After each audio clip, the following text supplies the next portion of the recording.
We have another mystery guest on the phone, correct? We do. This one, a surprise that the DCTF editorial staff has been extremely excited about, and so much so I'm not even going to tell you who it is. Tepper, why don't you ask who we have on the phone with us? All right. Hello, mystery caller. Who are you? Hello. Would you like to guess? Boy, well, I like to guess. I'm going to guess. You don't have to guess, I'll tell you. But either way is fine. Go ahead and tell me. My name is Bill Oakley. What? Oh my gosh. Yes. You may know me from various animated outings as well as various Instagram food stuff. Gosh. It's Bill Oakley from The Simpsons, from Mission Hill, from Instagram fast food reviews. Oh my gosh.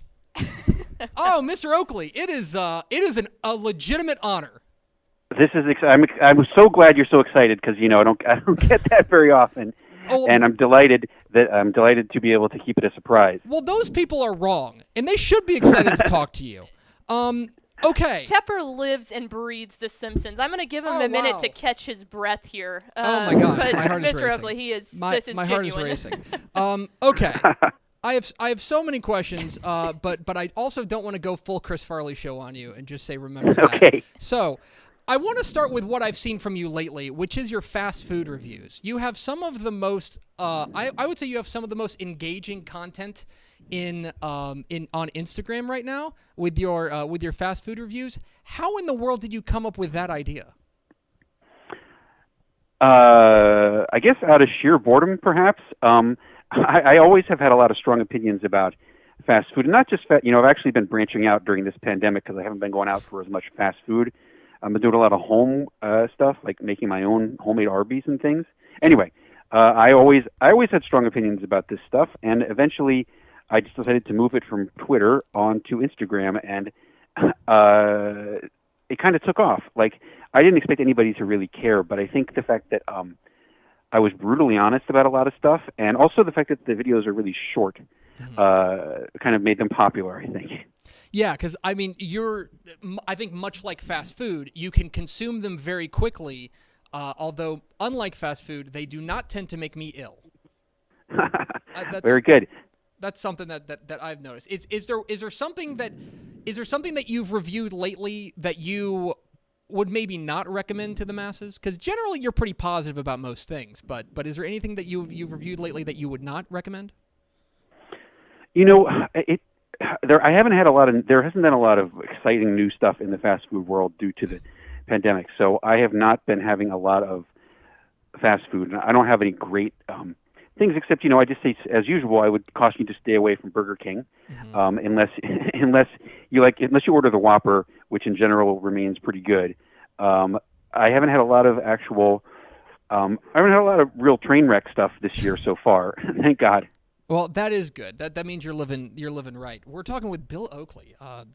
Okay, yeah. Tepper's still freaking out. I am. I'm still kind of freaking out a little bit. I've obviously a lot. I think most people would know you from your time with The Simpsons, both as a writer and a showrunner. You had your hand in a lot of the most iconic episodes in Simpsons history. Obviously, that's a show with a long history. Is there one or two episodes that you are particularly proud of that you say, yeah, that's the one that I hang my hat on? I would say I'm probably most proud of 22 short films about Springfield, and the Frank Grimes episode, I think. Although there's a lot of ones that I like. If I didn't like them, I wouldn't have done them. So, but those two, I think, are the ones that have stood out, and also the ones that have seemed to have gained the most traction over time. Like at the time, I don't know how beloved those episodes were, but over the past 20 years, they've certainly gotten a lot of internet love. It seems to me that, like, you mentioned Homer's Enemy and the Frank Grimes, the Grimey episode, and that seems like a perfect example of a show that the internet has really, or a perfect example of an episode that the internet has really embraced. And I think that at its core, like, I don't know, I appreciate it as a really meta episode. right? Where Yeah. you're kind of diving in, and at that point, The Simpsons had been really popular, and then like you're kind of almost talking to the audience and saying, yeah, we get it too. Like we understand, like he is this dumb guy. It shouldn't work for him, but it does. That to me strikes me as the perfect kind of episode that that the internet can latch onto and maybe gain popularity. I think that's true. I think that was an episode for fans where it is, as you say, it's a meta commentary on the universe, and you can't probe. It's kind of like the Large Hadron Collider. You know, if you're going to probe you can't get too far into the makings of the universe without causing some trouble. And so Frank Grimes was just not willing to stop poking around the edges of the universe, and he eventually paid the price. It's Bill Oakley of The Simpsons, of Mission Hill, which I want to dive into as well. But there's one other episode of The Simpsons that I really want to dive into, and it's that I know you had a part in, which is Two Bad Neighbors. Two Bad Neighbors. Oh, yeah. For those who don't know, Two Bad Neighbors is the episode in which George H.W. Bush and Barbara Bush move in across the street, and it of course ends with a line that I think about a lot, which is, "Say Homer, do you like nachos, and do you like football?" Yes. I think about that. I think about that a lot, and my wife has probably heard that too much from me. But that was, I should, by the way, you assume you know that was Nixon, but Nixon died before the script was finished. No, I in didn't the outline know it was that. Nixon. Wow. It was supposed to be Nixon. It wasn't supposed to be Gerald Ford. Right. It was Nixon. It was supposed to be Nixon. We were going to try to actually really get Nixon, but he died before the script was done. Oh, it was in the outline. It was Nixon. Holy cow. That's amazing. Did you The Simpsons has at least not been overtly political. They have obviously, they've not been afraid to kind of go at sacred cows. But I did you catch some backlash off of going to a quote unquote political bent with that particular episode? That's an interesting question, because the episode is actually not that political. Like, it's basically a parody of Dennis the Menace. Like, I don't know how familiar you are with Dennis the Menace, but it was a comic strip and a TV show when we were growing up, and it was about a little annoying neighbor boy and the old crabby, grouchy neighbor that he bothered all the time. So we basically kind of just took the template of Dennis the Menace and put George Bush into it, and the politics were really just around the edges. Like, there were all those jokes about, like, with the Noriega thing, and here's a little something we learned in the CIA, and calling him a wimp. Like, that's just kind of like the frosting on the cake. Mm-hmm. So, and in answer to your question, no, we did not get in any trouble. Nobody was paying any attention back then to the stuff that we did, and also that's how we got to do that stuff, because Fox was not allowed to have any input. And when Josh and I were running the show, we had a blissful, huge amount of freedom where we could just do stuff like that, and they had to broadcast it, and that was a rare blessing. I think maybe another episode, and we won't just go episode by episode, but another episode that I think that I find myself referencing a lot is Itchy and Scratchy and Poochy, particularly because again, like the meta narrative of like you guys inserting like Roy and inserting like characters like kind of if it ain't broke don't fix it type stuff. But needing to, was that a conscious effort? Was that I don't want to say like a shot at the executives, but like was that something that you guys were, were you calculated and being like, no, we kind of want to make a stand here about like we kind of got our own thing going here and it's been really successful. Maybe leave us alone. Yes, it was kind of a combination of all that stuff that had been swirling around for a long time, including people on the internet. Back in the early days of the internet, there was Alt TV Simpsons, which was where we got the phrase "worst episode ever," because at that point they thought every episode was the worst episode ever, and we all stopped reading it. So that was like where that came from. But in terms of like, yes, the let's just say there really was a suggestion around the season 5 or 6 that came from a very highly placed source, and it was not a network executive, that we add a teenager to the show. And I think many of us on the writing staff did not like that idea, and that was a subtle. It was a subtle dig at that suggestion, I guess. One thing, and I do want to ask you about Mission Hill, because Mission Hill is genius, and it did not get its due. I have a Mission Hill mug somewhere around here. I'm a big fan. It was extremely disappointing to me that it didn't take off, because I do think that it was extremely sharp and extremely like smartly written. Was it? I imagine it was disappointing for you that it didn't take off as well, because it seemed like it had all the makings of something that could really catch on. Does it ever feel like sometimes maybe you guys were a couple years too early to come around with Mission Hill? Yeah, I think that we were a couple years too early, and we were in the wrong place, because it was not like the WB network, when it still existed, was not the right place. It was probably the wrongest possible place for that show. And the things we sold on the show, they hadn't really gelled as a network, and they hadn't become like the Buffy, the Vampire Slayer, Teenage Girl network. And by the time we got on the air, it was the wrong network. And so it also really was a show. It really was a cable type show. It should have been on cable. It should have been on Adult Swim from the outset. And yes, and I think it was a little ahead of its time, but I think it was really written at that time for the kind of people who wouldn't be watching broadcast television, much less WB network on a Friday night. No, I think that's right, and that's one of the things that every time I go back and I watch it, I have the box set because that's an illness. But wow.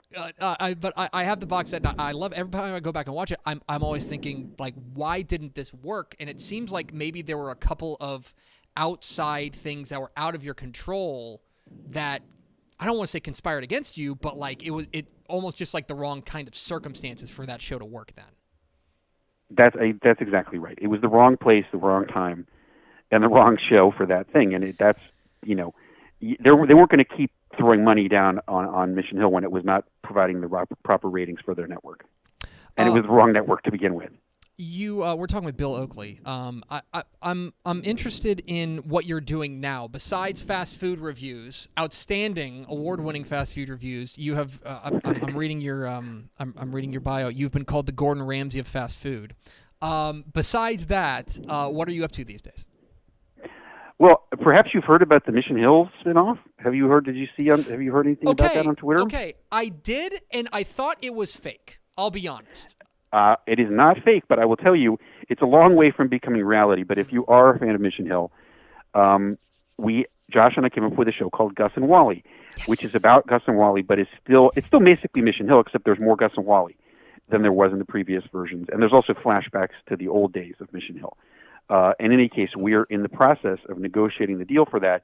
It's taken 7 months so far, and we've made progress, but it's just like this kind of thing is the business angle of a thing like this takes forever. So I won't bore you with the details, but I'm hoping that we'll actually get it on the air sometime soon. Sometime soon, meaning 2 years from now, probably. Well, I'm going to look directly in the camera, and I'm saying, whoever you're negotiating with, please pick this show up, because I need it. I need it very much, because Gus and Wally were, it seems like, I think all the characters were great, but Gus and Wally, I think, had a very special place in all of Mission Hill fans' hearts whenever they're watching that show. Okay. So yeah, I'm working on that, and I'm working on a show. I have a pilot at Adult Swim, which I am actually working on today, and I'm also trying to transform myself into a food-related celebrity. So I'm working on that. I have a show. Actually, believe it or not, we're out. Me and a couple of guys from the Food Network type universe are out actually pitching a show that I star in. So I'm excited about that as well. A couple more questions for Bill Oakley. I'm going to go back to The Simpsons and ask you, as a guy who wrote a number of episodes, some of the most beloved episodes in the show's history, do you have a character that you just really enjoyed writing? Like somebody that if you could just fit that character in, you're like, all right, I know I can do something good with this person. Yes, and it's Chalmers and Skinner, which is why I wrote that steamed ham segment. I love Skinner. I love to write for Skinner because he is exactly like about 9 or 10 teachers that I had, both Josh and I had, in junior high school and high school. And I love to write for Chalmers because he's the only sane man in town. And that's why I came up with that steamed ham segment, which has gotten so much notoriety over the past, 4 or 5 years now, because I love their dynamic. And I love the fact that Skinner lies, and Chalmers asks him these probing questions, but eventually gives up every single time. And the difference between Chalmers and Frank Grimes is that Frank Grimes wouldn't give up, and he wouldn't stop asking the probing questions until he finally died. Whereas Chalmers just doesn't care enough to bother. He asks a few questions, but then gives up. Doesn't probe too deeply. Well, you brought it up, so I guess I was going to attempt to go through the entire interview without bringing up steamed hams, but I'll bring up steamed hams because only because you opened the door. I'll walk. It's okay. It's going to be on my tombstone. It will be the number one thing that I remember. And I'm okay with it. It's pretty funny. I'll walk through the door with Aurora Borealis behind me. Are you surprised that has taken? That seems like one of the just smallest, like strange, very funny. But it's in literally an episode that has 22 different short films. Are you surprised that it's taken off like that in the internet age? Yes, I have no idea why that particular thing took off. Also, remember that episode, as I told you before, I don't think that episode was particularly beloved. I never heard anything about steamed hams until about 4 years ago when it suddenly became this massive thing, and I have no idea why it did, but I enjoy it, and I love all the remixes that people do of it on YouTube. There's been so many great ones, and just recently that Lego one that someone did, and that one that was like a parody of the Aha video that was hand drawn and took the guy a month to do. I mean, it's genius, and I'm delighted that it was the one one of the few things I actually wrote on the show solo, and I'm amazed and delighted that it took off in this crazy way. And finally, one last question for Bill Oakley. One thing that I think that fans of The Simpsons will always marvel at is the amount of just talent and genius in that writing room at one time. That the amount of just absolute, just brilliant comedy minds in one room at the same time. This is me. I feel like we'll never see something like that again. I feel like it was a shooting star that we'll never see. Do you think that another show like The Simpsons could ever come along in that way? Simply because it seemed like so many things just came together through obviously the vision of Matt Groening, but also just the amount of talent that they were able to put into one room and guys they were able to take a risk on. Do you feel like we'll ever see an episode or a show like The Simpsons ever again? I think we will, but it probably won't have the same impact because there's 2,000 new TV shows a year now, and back then there were like 50. Back in those days there were maybe there'd be 50 or 60 TV shows a year, and most of them were really plain vanilla. Like the sitcoms in that era were really boring, regular old stuff. And The Simpsons really stood out, which is why it became such a phenomenon in the early days, because there was nothing like it on TV. And they did draw people. The people that you're talking about, the original writers, were all people who didn't work in TV mainly. They all came from David Letterman and from SNL, and they were under the direction of Sam Simon and Jim Brooks, who really wanted to create a show that wasn't like any other type of show, especially an animated show. So it was a unique turn of events, and it also was able to get a lot of attention because there was nothing like it, and there weren't that many new TV shows around. Now every 2 days there's probably more than every 2 days. I would say literally every day there's a new TV show coming out on something, and you can't even keep track of them. So there could be a brilliant show there could be a brilliant show that we never heard of that's on Hulu or Crackle or something like that, and with a whole bunch of geniuses, but I don't know that it will get the same attention that The Simpsons got. It's Bill Oakley. Okay, I lied. I have one more question because I'm on your Wikipedia page, and I forgot that you have an Emmy for Homer's Phobia. And one of my favorite thoughts is the idea of someone's first exposure to John Waters being to watch Homer's Phobia, and he's the zap and all that fun stuff, and then they go and they watch Pink Flamingos. They watch Pink Flamingos, right? Working with John Waters, I've heard interviews with him talk about what a joy that was to work on The Simpsons. Was it mutual? Was it mutual working with him? Yes, it was so fun to have him there. He was and the thing is, the whole episode was really conceited. Initially, that episode was 2 different episodes. There was an idea that George Meyer had that was part of it basically contained the stuff about the whole gay angle, and then there was an idea that Josh and I had that was about Lisa falling in love with campy stuff, and that was going to have John Waters, and we kind of combined the 2 ideas into what eventually became Homer's Phobia. And since the very, very first day of that Lisa and liking campy stuff idea, we wanted to have John Waters on the show. And yes, we were incredibly excited. I don't think the vast majority of people even knew who John Waters was at that time. But for us, he was amazing because we'd all seen his movies, all of his movies. And I think that was even before Hairspray came out, before his original Hairspray came out. So he wasn't well known. He was a huge treat. He stayed the whole day. Like, most people do not do that. Most people don't even actually come. They recorded remotely. But he came to the studio. He hung out with us the whole day. He was exactly like you would want him to be. And it was a huge treat. So, yes, I think it was probably one of the most mainstream things he's ever done, other than originate Hairspray now, which is like the Broadway phenomenon. But it was exciting to be able to bring John Waters to the general public. Well, Bill Oakley of The Simpsons, of everything, Mission Hill, upcoming Untitled Mission Hill, Gus and Wally spinoff, and the Gordon Ramsay of fast food. Mr. Oakley, thank you so much. This is truly a joy to speak with you. Thank you so much for your time, and I can't wait to see what you do next. Thank you very much, and congratulations on your big milestone. Thank you very much, sir. I appreciate it. There he goes, Bill Oakley. Wow. Do you need like an inhaler, some blood pressure pills here? Oh boy. So, okay, I got to get your genuine reaction though. How was that surprise? Because we've been trying to keep this from you for weeks now. So the thing is, like, you guys had told me there was like one interview you guys had lined up that I was gonna freak out about. I thought like at least one. And I've been trying to, like, you going through, like, who could they get? Like, who could they get? And never in a million years would I have guessed you were going to get Bill Oakley. Because the thing is, Bill Oakley's perfect to talk to. Such because a good guy. First of all, he's fantastic. And he's got he's such a phenomenon right now on the internet with his fast food stuff. And then also, not just The Simpsons, but also Mission Hill, which I mean it. Go watch Mission Hill. It is an unbelievable show.